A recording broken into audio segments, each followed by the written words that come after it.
Big boss 8 Telugu ఇప్పటికీ 5 వారాలు complete చేసుకొని 6వ వారానికి ఎంటర్ అవుతుంది. ఈ 5 వీక్స్ లో 6 కంటెస్టెంట్ అయితే ఎలిమినేట్ చేశారు. బిగ్ బాస్ లోపల ఉన్న కంటెస్టెంట్స్ కి ఇప్పుడు బిగ్ బాస్ షాక్ అయితే ఇచ్చాడు. అదే వైల్డ్ కార్డ్ ఎంట్రీ. అయితే కొత్త కంటెస్టెంట్స్ కాకుండా ప్రీవియస్ సీజన్స్ లో వచ్చిన వాళ్ళనే సెలెక్ట్ చేయడం జరిగింది. ఫస్ట్ కంటెస్టెంట్ వచ్చి మెహబూబ్ ని ఆల్రెడీ మనం ప్రీవియస్ సీజన్స్ లో చూసాము. దాని తర్వాత చాలానే డాన్స్ షోస్ లో కూడా చూసాం. దాని తర్వాత సీజన్ 1 నుంచి హరితేజ, మనల్ని ఎంతగానో ఎంటర్టైన్ చేసిన హరితేజ ఈసారి బిగ్ బాస్ లో ఎలా ఎంటర్టైన్ చేస్తారో చూద్దాము. ఇంకా టేస్టీ తేజ లాస్ట్ సీజన్ నుంచి ఆల్మోస్ట్ 3 మెంబర్స్ అయితే తీసుకున్నారు.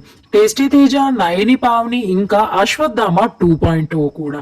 సో నయని పావని అయితే లాస్ట్ సీజన్ లో వైల్డ్ కార్డ్ ఎంట్రీ ద్వారానే వచ్చింది అండ్ వచ్చిన వెంటనే ఎలిమినేట్ అయిపోయి చాలా చాలా ఎమోషనల్ అయిపోయింది. సో తనకైతే ఇది ఒక అవకాశం అని చెప్పొచ్చు. కానీ మిగతా వాళ్ళందరూ చాలా వీక్సే ఉన్నారు అండ్ వీళ్ళందరికీ వైల్డ్ కార్డ్ ఎంట్రీ అంటే ఒక అడ్వాంటేజ్ అనే చెప్పొచ్చు. ఎందుకంటే ఆల్రెడీ ఉన్న కంటెస్టెంట్స్ ఎలా ఆడుతున్నారో అవన్నీ కూడా అనలైజ్ చేసుకొని లోపలికి వెళ్తున్నారు.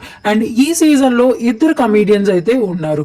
ఒకరు అవినాష్ అండ్ ఇంకొకరు రోహిణి. సో ఆల్రెడీ లోపల కొంచెం ఎంటర్టైన్మెంట్ తగ్గింది కాబట్టి వీళ్ళు ఎంత ఎంటర్టైన్మెంట్ ఇస్తారో మనం అయితే చూడొచ్చు. ఈ వైల్డ్ కార్డ్ ఎంట్రీస్ లో మీ ఫేవరెట్ ఎవరో కింద కమెంట్ చేయండి అండ్ ఆల్రెడీ లోపల ఉన్న కంటెస్టెంట్ లో కూడా మీ ఫేవరెట్ ఎవరో కూడా కమెంట్ చేసేయండి.